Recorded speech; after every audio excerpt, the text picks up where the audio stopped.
She is standing in front of 300 people with her hand half raised toward his, and the hall has already gone quiet. In that particular way, a room goes quiet right before something breaks. That's the moment. That's where we start. Not the feast tables, not the banners, not the moon-shaped windows letting silver light fall across the stone. We'll get to all that. Start here. Her hand raised 6 inches off her hip, fingers slightly curled, not yet touching his. 6 inches. That's the whole story, if you want it short. 6 inches between Seraphine and the rest of her life. She'd tell you later, she doesn't remember walking up the dais steps. She remembers the smell of beeswax candles and crushed thyme strewn on the floor for the rite, and she remembers Kalen's eyes finding hers across the hall an hour before, the way they always did, like his gaze had a habit it couldn't break. She remembers thinking, "Tonight, maybe tonight," he says it out loud. He says something out loud. "All right. I reject this bond." 4 words. He doesn't raise his voice. He doesn't need to. The hall does that work for him, throwing the words back off the rafters so that everyone, even the kitchen staff pressed into the doorway, hears it twice. Seraphine's hand doesn't drop right away. That's the part that will haunt her. Not the words. The half-second where her body hadn't caught up yet, where her arm just hung there in the air like it belonged to someone with better luck. We're not going to tell you how she felt. You already know. You've felt the floor disappear under you in front of people who matter. In some smaller, crueler version of this, we're just going to tell you what happened to her hands. They closed. Slow, deliberate, like she was folding something away for good. Then she turned. Not ran, turned, with what was left of her spine, and walked the length of that hall alone. 300 pairs of eyes on her back, the doors at the far end looking 1,000 miles off. Kalen didn't watch her go. He stared at a fixed point above the doors the whole walk, jaw tight enough to crack a tooth, and nobody in that hall. Not his war council, not his healers, not the girl walking away from him with her chin up and her whole chest caving in. Nobody saw what his hand was doing under the table. His fist, closed so hard his nails opened 3 small crescents in his own palm. We saw it. You'll want to remember that detail. Hold on to it.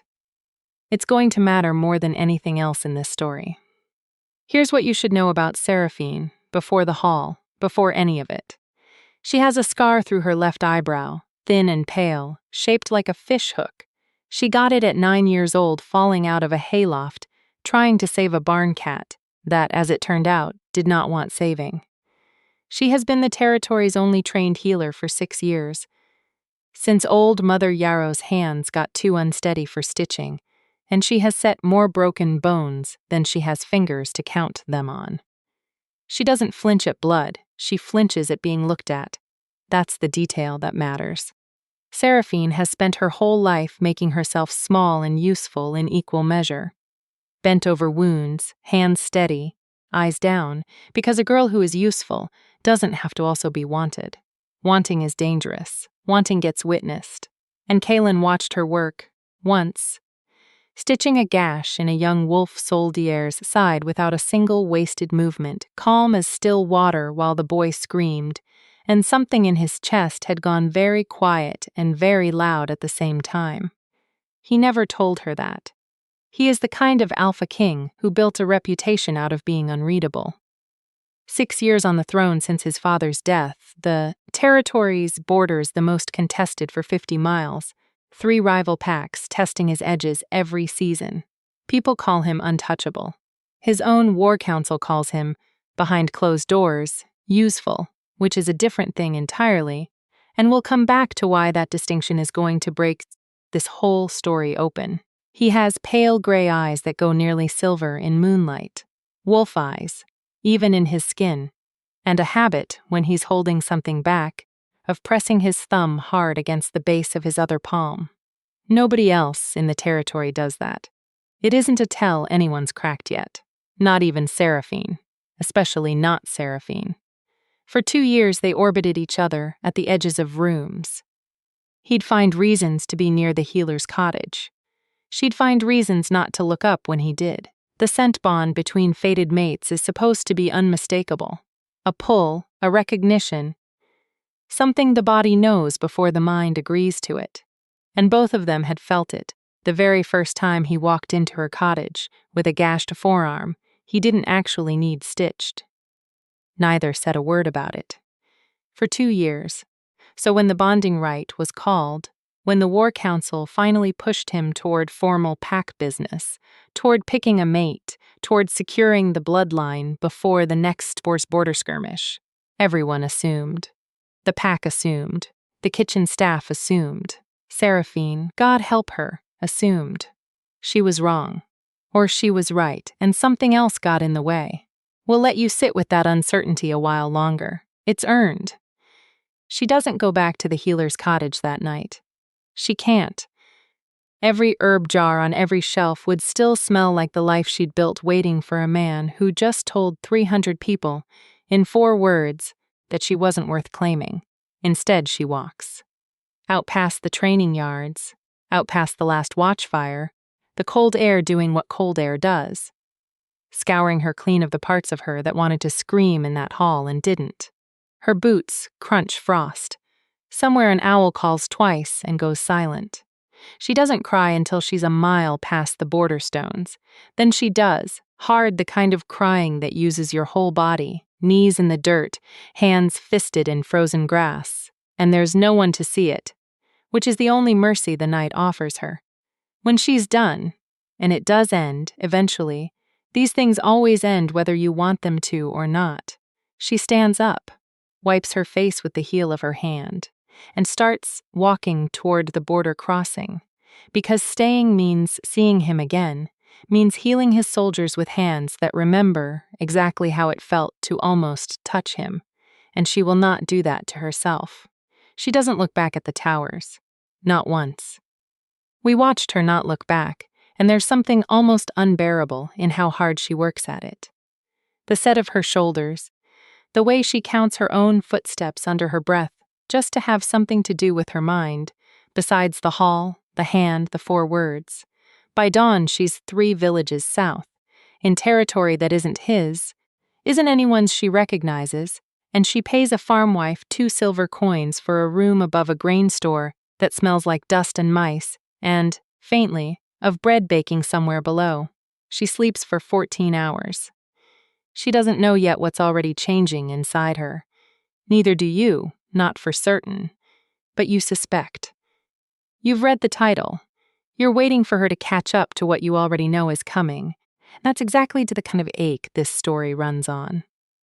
Behind her, in the territory she's left, the War Council is not celebrating the way you'd think men who got what they wanted should celebrate. There are 5 of them. The eldest, a broad-shouldered man named Voss Ironwell, with a notch missing clean out of his left ear. Bitten off in a border raid decades back, a story he tells differently every time he tells it, sits at the head of the council table with his arms crossed, watching Kaelan the way you'd watch a wolf trap after you've just sprung it. It's done, Voss says. Kaelan doesn't answer.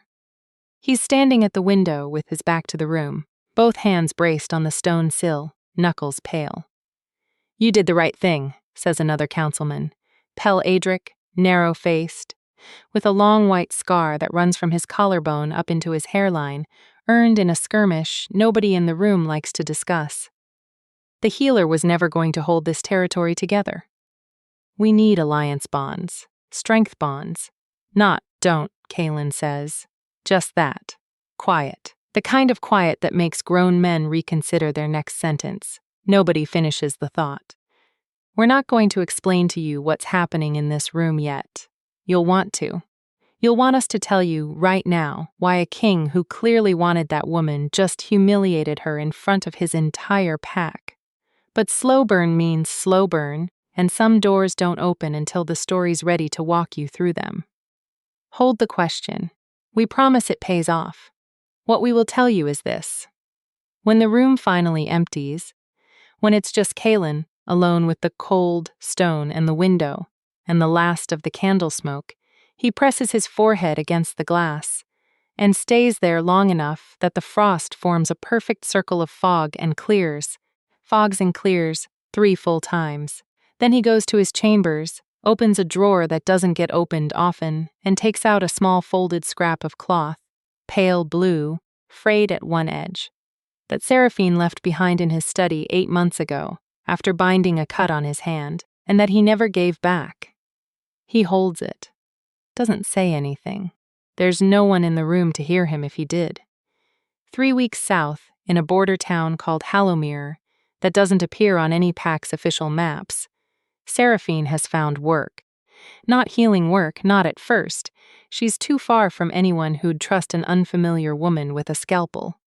So she scrubs floors at an inn called the Salt and Bone, and she sleeps in a room the size of a horse stall, and she tells herself, this is fine.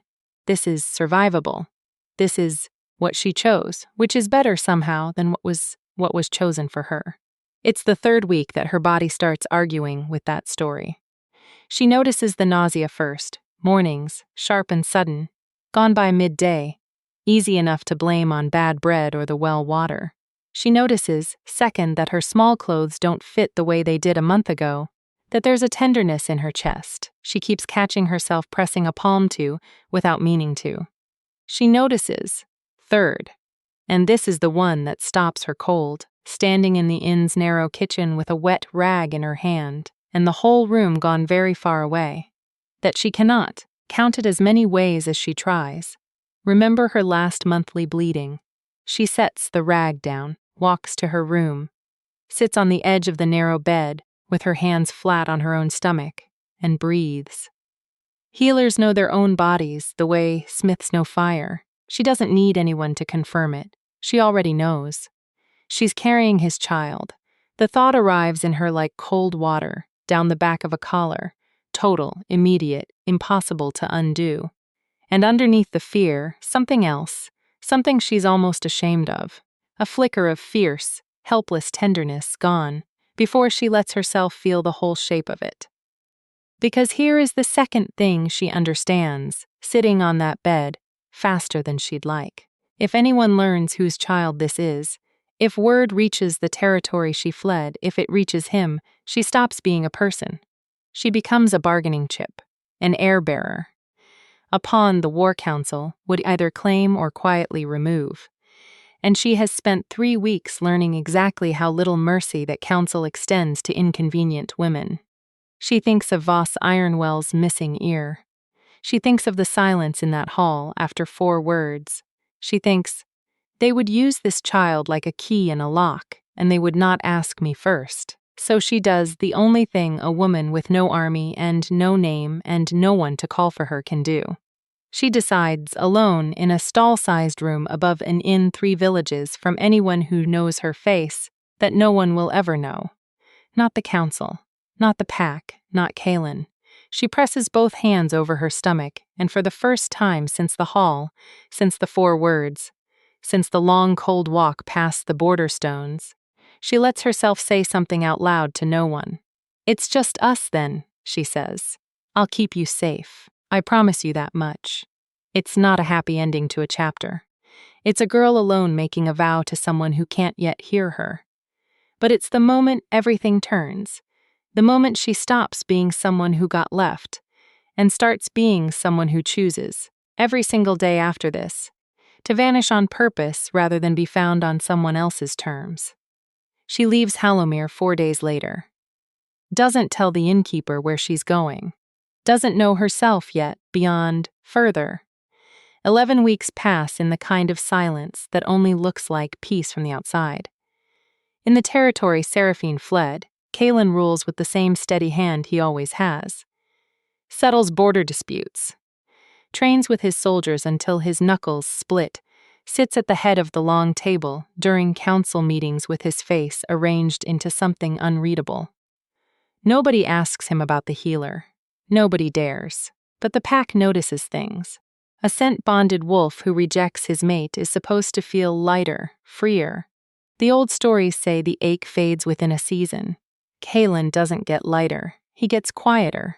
He stops eating with the pack in the evenings, takes his meals alone, runs the perimeter on 4 legs some nights until dawn for no reason any tracker can find. No threat, no scent, nothing but a king running like something's chasing him that nobody else can see. His second in command, a broad woman named Brina Marrow, who lost 2 fingers on her left hand to a trap when she was a girl and never bothered hiding the stumps, watches him longer than the others. She doesn't ask either, but she watches. One evening she catches him at the window of his study, the same window, the same cold glass, and says carefully, "You could send for her. Kaelon doesn't turn around." "No," he says. "I can't. Brina repeats. "Or won't." He doesn't answer that, and we're not going to answer it for you either, not yet. But notice the word he chose. Hold on to it the way you held onto his bleeding hand under the table. Can't. Not won't. There's a difference, and the whole second half of this story lives inside that difference. 3 days later, Voss Ironwell corners him in the armory, voice low, almost friendly, the way men get right before they say something that isn't friendly at all. "You're moping like a pup," Voss says. "It's done. She's gone.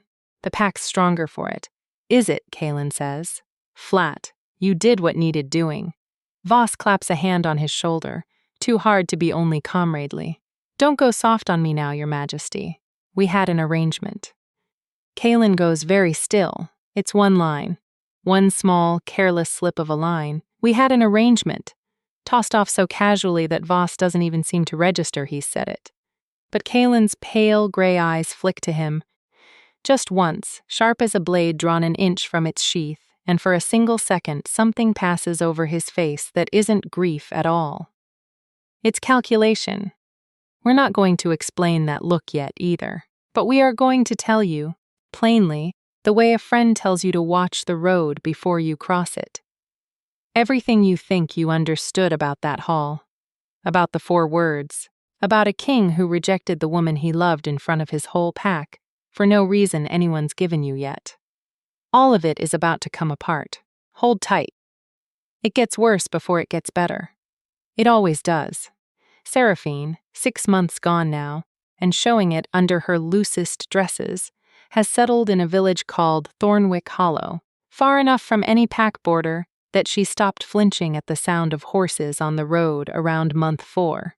She's taken up healing work again, quietly, carefully, under the name Sarah, no surname offered, none asked for, because a village this small can't afford to turn away a steady pair of hands, and a pregnant woman with no husband and no kin can't afford to be choosy about what she's allowed to be. The villagers are kind in the unglamorous way poor people often are kind. A farmer named Oscar Dunmore, who lost most of his left hand to a thresher years back and wears the stump wrapped in cloth without apology, leaves a sack of turnips on her step every week and never asks for payment. An old widow named Mab Greer, gap-toothed, sharp-eyed, teaches her how to wrap a swelling belly for long days on her feet, and doesn't ask whose child it is. Not once, though her eyes say she's guessed it's a story Sarah doesn't want told.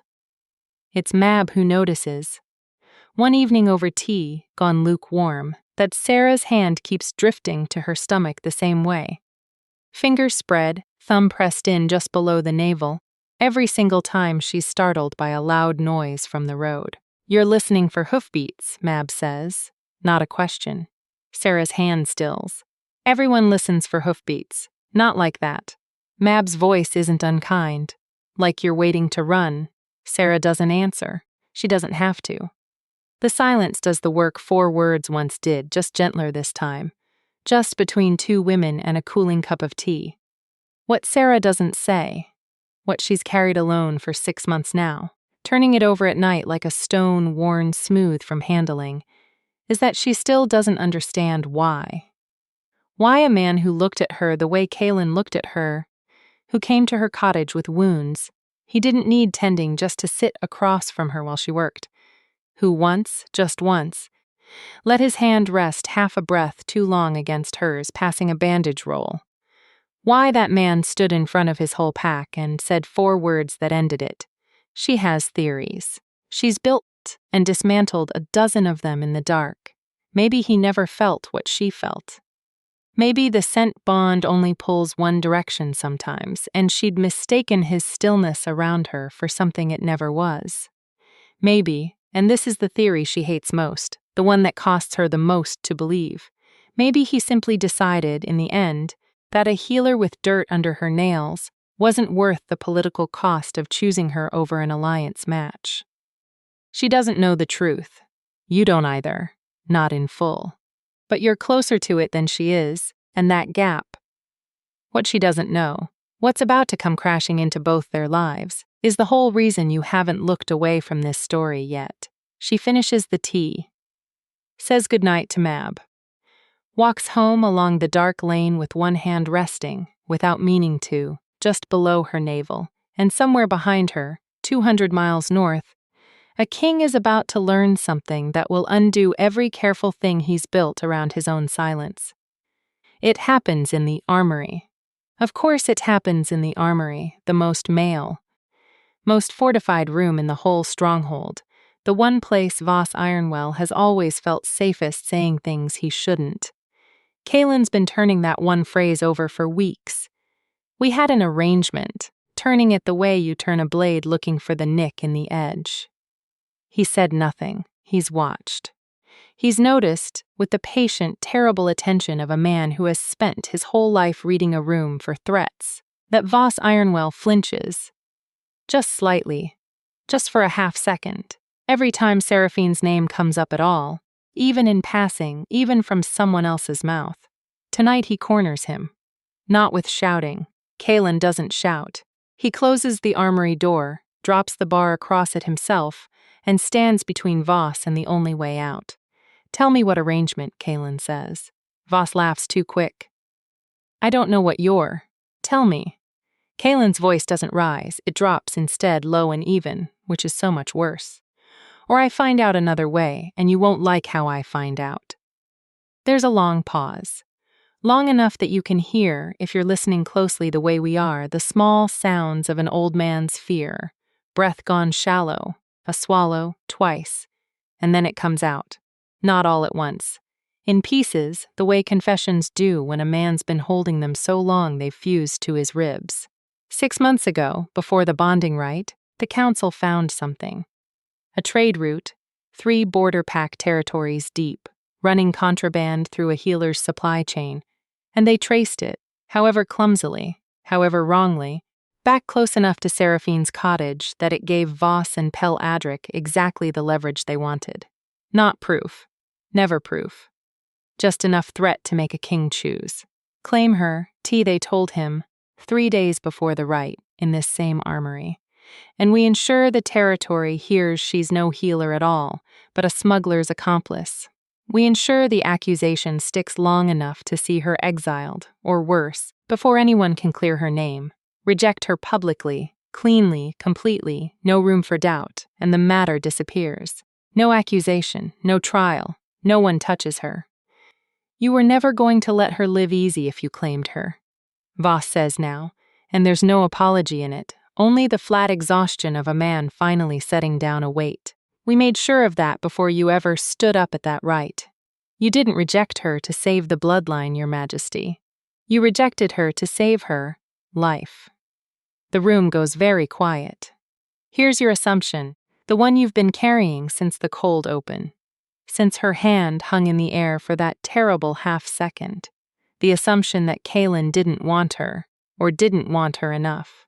It's wrong. It was always wrong. He said 4 words to a hall full of people, not because his heart agreed with them, but because the alternative was watching the council manufacture a noose and put it around her neck instead of his ring on her finger. It doesn't excuse him. You should know that going in. It doesn't. He still let her walk that hall alone. He still let 300 people watch her break and said nothing to soften it. Because softening it would have given the lie away, would have told the council he understood exactly what kind of trap they'd built. He chose her safety over her dignity without asking her which she'd have chosen for herself. That's the disappointing thing. Hold on to it. It matters for what comes later, when she has to decide whether a reason is the same thing as a right. Kalen doesn't speak for a long moment. When he does, his voice has gone somewhere none of his soldiers have ever heard it go. "Where is she?" he says. "Now. Where did she go?" Voss shakes his head. "We don't know. We made sure no one followed her past the border stones. That was the agreement too. She vanishes, and she stays vanished, and nobody from this territory goes looking." Kalen crosses the room in 4 strides and has Voss by the collar before either of them seems to register it's happening. 6 months, he says, low, shaking. 6 months I let you believe I didn't want her. 6 months she's believed it too. It was the only way to keep her alive. Find her. Kalen's voice cracks on the second word, just barely, just once. I don't care what it costs. I don't care what it costs you. Find her.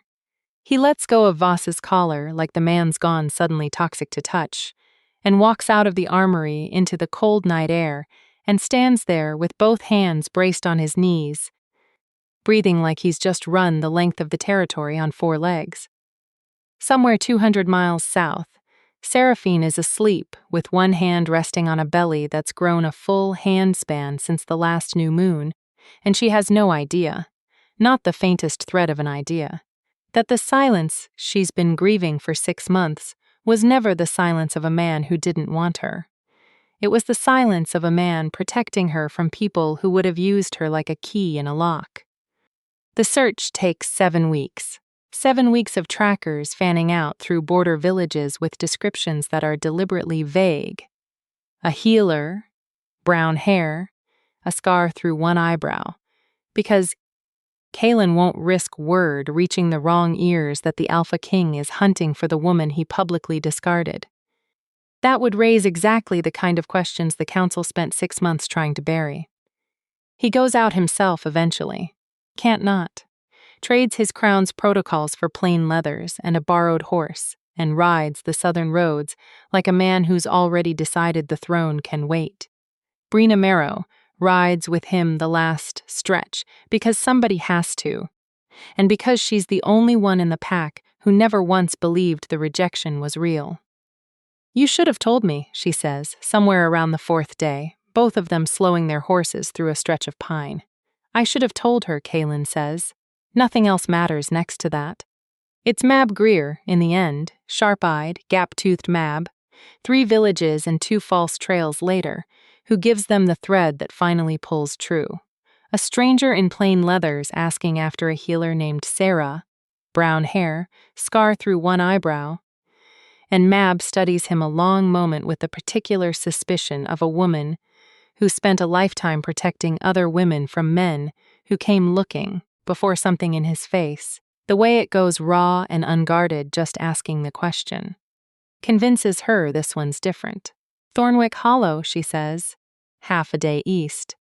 But you'll want to think hard, stranger, about what you're walking into before you walk into it. He doesn't ask what she means. He finds out 4 hours later, riding into a village square at dusk when he sees her. She's standing outside a low stone cottage with a basket of dried herbs balanced against one hip, and the last lights caught gold in her hair, and she is round. Unmistakably, undeniably round. 7 months gone. One hand braced against the small of her back the way women do when the weight's finally settling somewhere it aches. Kalen's horse stops on its own. He doesn't remember telling it to. The basket falls first. Then her hand goes flat over her stomach, not in pain, in instinct, in protection, the same gesture she's made 1,000 times in the dark these past months. Except now there's someone standing 30 feet away to see her make it. 7 months. He does the math in the space of one ragged breath, and it lands in his chest like a blow he didn't see coming. Even though looking at her, looking at the shape of her, there was never any other math it could have been. Seraphine, he says, and his voice doesn't sound like a king's voice at all. She doesn't move, doesn't run, doesn't step toward him either. Just stands there in the dying light with one hand over the child he didn't know existed until this exact, irreversible second. And somewhere behind her eyes you can watch 6 months of careful, hard-won peace deciding whether it's about to survive him. Nobody says anything for what feels, to both of them, like considerably longer than it actually is. A dog barks somewhere down the lane. Somebody's shutters creak closed against the evening chill. Ordinary village sounds, all of them, going on exactly as they would on any other dusk, except that in the middle of the square, a king who hasn't dismounted yet and a woman who hasn't picked up her fallen basket are staring at each other like the rest of the world just politely excused itself from the room. Kaelin moves first, slides off the horse. Too fast, nearly stumbles, catches himself against the saddle in a way that would mortify him in any other circumstance, and takes 2 steps toward her before some old, careful instinct in him stops his feet cold. He doesn't get to just walk toward her. Not after the hall. Not after 6 months. He knows that, even now, even with his whole chest cracking open at the sight of her. "You shouldn't be here," Seraphine says. Her voice comes out steadier than she feels, which is its own small victory, the kind only she will ever know she won. "I know." He doesn't move closer. His hands are open at his sides, empty, deliberately so. "I know I don't have the right to be here. I'm here anyway. How did you find me?" Mab Greer, 3 villages back. I asked after a healer with a scar through her eyebrow, and she made me work for it. A beat. I would have kept asking, in every village between here and the sea, if I'd had to. Seraphine's hand tightens against her stomach, and Kaelin's eyes drop there. Can't not. And something moves through his face that isn't composed at all. Not careful. Not kingly. Just raw. Just a man doing arithmetic he should have done 7 months ago. Watching the answer stand in front of him in the shape of a woman he loved enough to lie to, and not enough, apparently, to trust with the truth. "Is it?" he starts. "Don't," Seraphine says, sharp now, the steadiness cracking at last. "Don't ask me that. Don't you dare stand there and ask me that like there's any question. I'm not asking because I doubt it." His voice breaks clean in half on the last word. "I'm asking because I need to hear you say it. I need one true thing out loud between us before anything else happens." She looks at him a long moment. The square's gone fully dark now, lanterns lighting one by one in cottage windows, and somewhere Oscar Dunmore is standing in his doorway with his ruined hand wrapped at his side, watching this unfold with the careful, unobtrusive attention of a man ready to intervene if a stranger on a fine horse turns out to mean his neighbor harm. "It's yours," Seraphine says finally. "It was always going to be yours. There was never anyone else."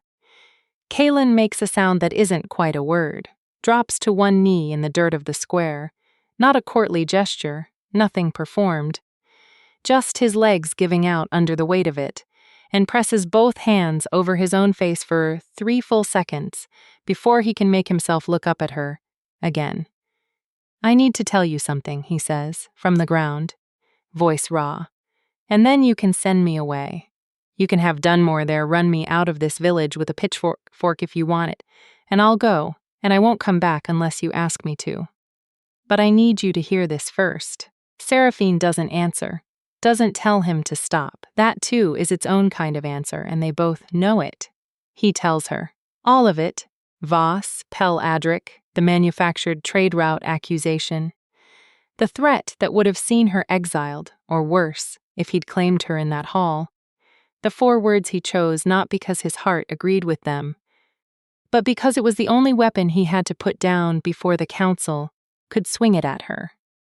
Seraphine listens with her hand still pressed against her stomach, and her face doesn't soften the way you might expect, the way a lesser story would let it soften. There's relief in it, yes, you can see the months of why. Finally finding an answer. See something in her shoulders ease that's been clenched since the hall. But there's anger, too, sitting right alongside it, refusing to be crowded out. "You let me believe you didn't want me," she says, when he's finished. "For 6 months. You let me carry this alone, grieve alone, build a whole life out of being unwanted, because you decided I couldn't be trusted with the truth. I didn't trust the council, Kaelin says. Not you. Never you. It doesn't matter which one of you I couldn't trust." Her voice shakes now. Finally, the steadiness she's held since he dismounted giving way at last. It still meant I went through it alone. You don't get to decide what I can survive knowing, Kaylin. That was never yours to decide for me. He doesn't argue that. We watched his face while she said it, and there's no defense rising in him. No, but waiting to soften the blow. Just the plain, difficult work of a man hearing something true and letting it land instead of catching it. You're right, he says. I should have told you. I should have found a way to warn you, protect you. And tell you the truth, instead of deciding for both of us which one I could manage. I was afraid. Not of the council. Of losing you twice, once to the lie, and again if the truth got out before I could keep you safe from what it would cost you. I made the coward's choice and called it the careful one. Seraphine doesn't answer right away. The square's gone quiet around them. Lantern light steady in the windows, and somewhere close by a child is being called in for supper. Ordinary and small, and entirely unaware of what's cracking open 30 feet from their own front step. I'm not getting on a horse and riding back into that hall on your arm, she says finally. Not tonight. Maybe not for a long while yet. You don't get 6 months of silence, and then a reunion that erases it. I'm not asking for that. Kaylin's still on one knee in the dirt, and he doesn't move to stand, not yet. Like some part of him understands he hasn't earned permission to rise to his full height in front of her. I'm asking to stay in this village as long as it takes for you to decide if there's anything left worth choosing. I'm asking to be here when the child comes, whatever you decide about me. That's all I came to ask. Seraphine looks down at him for a long moment. At the king who let her break in front of 300 people to save her from a worse breaking, at the man who rode 200 miles in plain leathers and stumbled getting off his own horse, and something in her chest. Something that's been clenched tight as a fist since the hall loosens by 1 degree. Not all the way. Not yet. You can stay, she says. Dunmore will want to know you're not a threat before he stops watching you like one. You'll have to earn that too. It's not forgiveness. It's not even close to forgiveness. But it's a door left open half an inch, and in this story, that's worth more than 100 grand declarations ever could be. Word reaches the territory within the week. Not through any messenger Kaylin sends, but through Voss Ironwell himself, who rides south on his own initiative with Pell Adric trailing reluctantly behind him, because 6 months of guilt has a way of curdling into something a man can't sit with any longer. They arrive in Thornwick Hollow on a gray afternoon, and Seraphine is in the square again, this time with Mab Greer beside her shelling peas into a wooden bowl when she sees them dismount. She goes very still. Mab's hand finds her shoulder, steady, unasked. Voss approaches slowly, hands visible, the posture of a man who has rehearsed this on the ride down and still doesn't have the words quite right when he opens his mouth. Lady Seraphine, he says, and the title sits strange and unfamiliar on her, like a coat that doesn't fit yet. I owe you. He stops, tries again. There isn't a way to say this that makes it smaller than it was. I built a lie that cost you 6 months of your life, and I built it to save the territory, and I told myself that made it clean. It wasn't clean. I'm sorry. Seraphine doesn't soften for him the way she's carefully begun softening for Kaylin. She sets the bowl of peas down and stands, one hand at the small of her back, and looks at the man whose missing ear is the same missing ear that's loomed in every dark, frightened hour of her exile, even though she never knew his face until today. You don't get my forgiveness today, she says.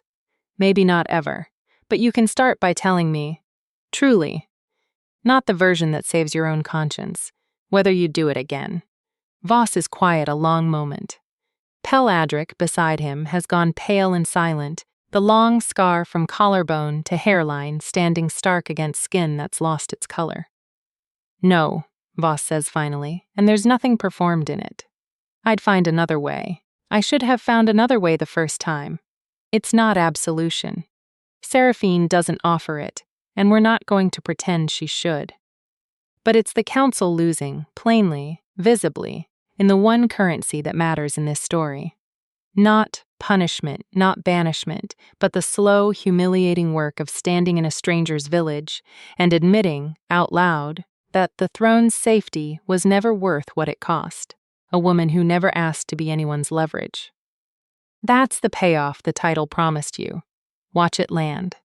The weeks that follow don't move in a straight line, and we're not going to pretend they do. Trust doesn't rebuild on a schedule. Kalen stays in Thornwick Hollow.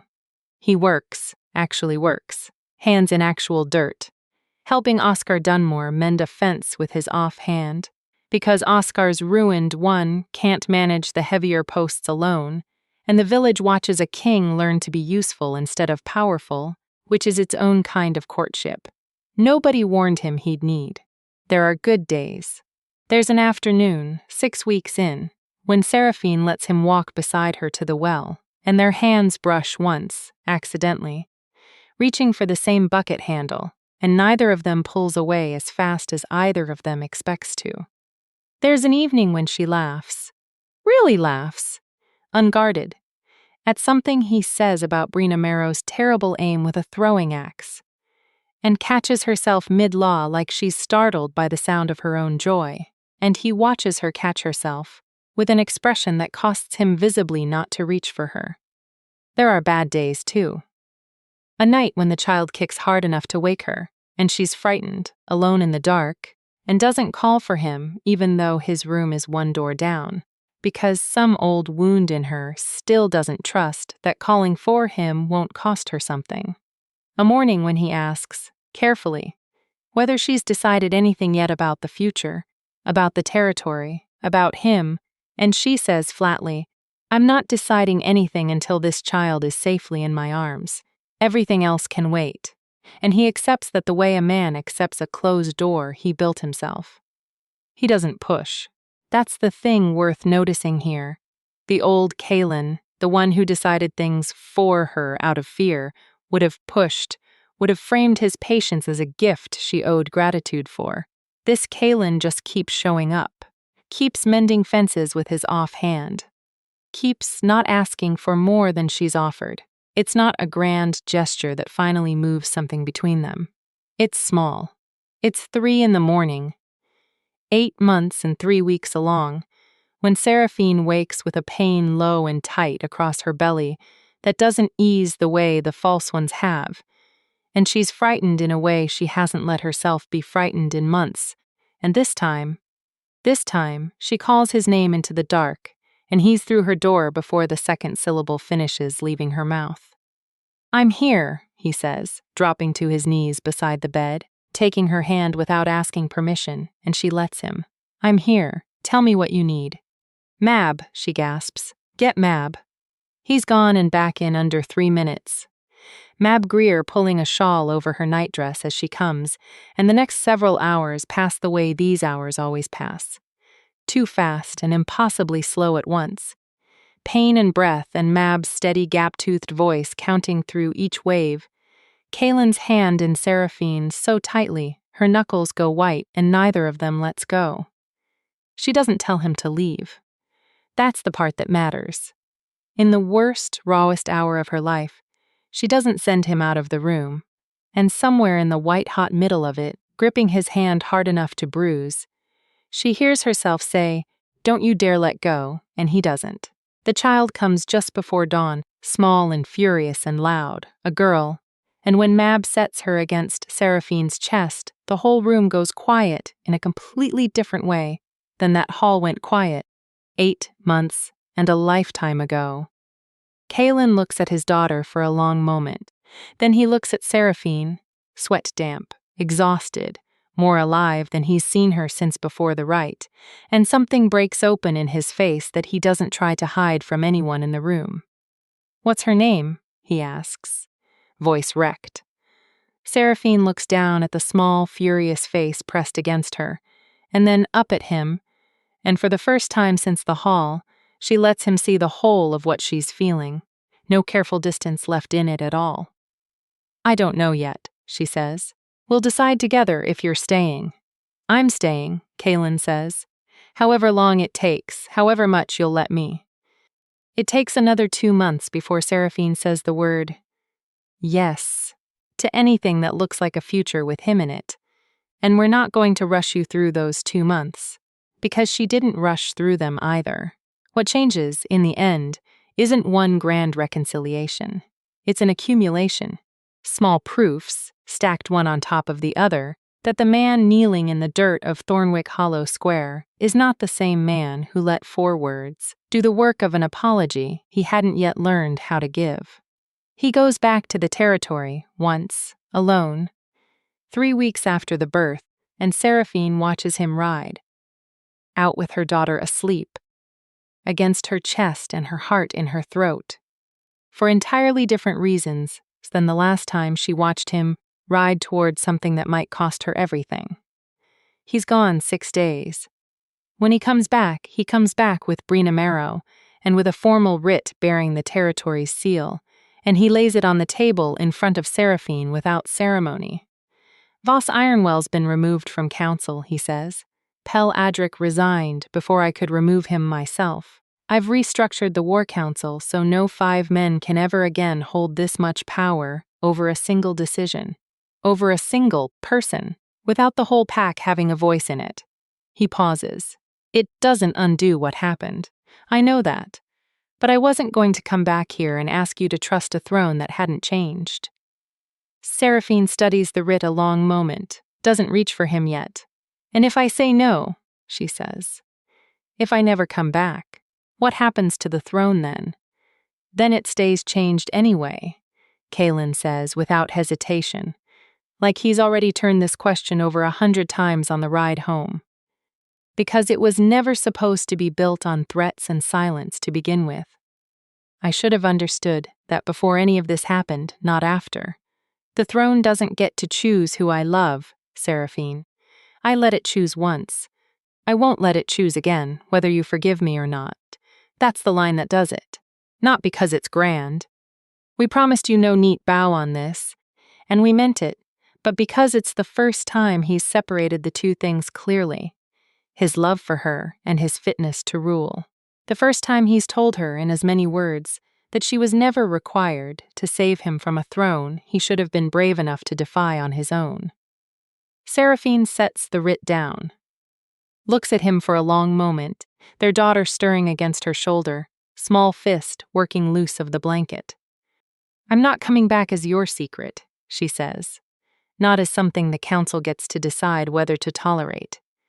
If I come back as myself, chosen, not claimed. There's a difference, and I need you to understand it before I say yes to anything. I know the difference, Kaelin says. I learned it the hard way. I'm not asking you to be claimed. I'm asking if there's room, still, for me to choose you, out loud, in front of everyone, with nothing left for anyone to hold over either of our heads. Seraphine is quiet a long moment. Outside, Oscar Dunmore's rooster crows, badly timed and indifferent to the weight of the conversation it's interrupting, and something in the ordinariness of that sound seems to settle something in her chest. Ask me again, she says, properly, not in a hall, not in front of anyone who can use it against us, just you and me and her, so he does. Down on one knee again, the same knee that hit Thornwick Hollow's dirt the night he found her. Except this time there's no apology weighing the words down, no debt he's working to repay, just a man asking a woman, plainly, whether she'll let him stay. Seraphine, he says, will you let me love you? Not because the bond says I should, not because a throne needs an heir, because I have spent 8 months learning exactly how much smaller my life is without you in it, and I would rather spend the rest of it earning a place beside you than spend one more day ruling a territory that doesn't have you in it at all. She doesn't answer right away. We're not going to pretend the silence is short. It isn't. It stretches long enough that even Kaelin, steady as he's become, has to fight the urge to fill it. Then Seraphine reaches out. Not her whole hand this time. Just 2 fingers, slow, deliberate, the same deliberate she folded her hand closed with 8 months ago in that hall, and rests them against his jaw. Yes, she says. Not for the throne, not for the bond, for you. the one who showed up with a writ instead of a crown. They don't have a bonding right. Not the kind the territory expects, not banners and beeswax, candles and 300 watching faces. Seraphine asked for something smaller, and Kaelin, finally, fully, the man who learned the hard way what it costs to decide things for her, gave her exactly that without argument.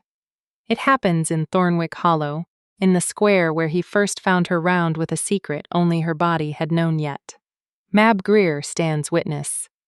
Oscar Dunmore, in his one good coat, his ruined hand wrapped clean for the occasion, stands witness too.